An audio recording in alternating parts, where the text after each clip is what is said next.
In this video, I'm going to show you how to download an older version of Blender quickly and safely, so you can install the version you need without losing your current setup.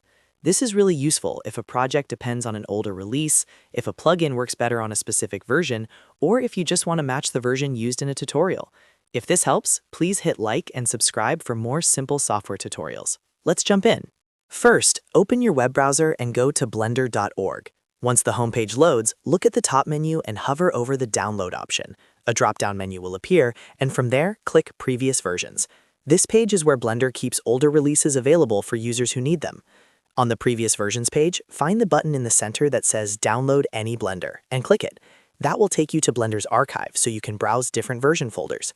Now, choose the version number folder you need, such as Blender 2.8 or Blender 3.0, depending on the release you want to install. After that, select the correct subfolder for your operating system.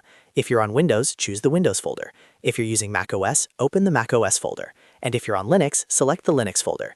This part is important because Blender provides different installer files for each operating system. Once you're in the right folder, click the .msi file or the .zip file to start to download. If you want the easiest install on Windows, the .msi file is usually the most straightforward option. If you prefer a portable setup or want to keep things separate, the .zip file can be a good choice too. When the file finishes downloading, open it to begin the installation. During setup, you can choose a new folder name if you want to keep your current Blender version installed at the same time. That way, you won't overwrite your existing version, and you can switch between versions whenever you need to. After the installation is complete, open the new folder and launch the older Blender executable from there. Blender should start up normally, and now you've got the older version ready to use for your project.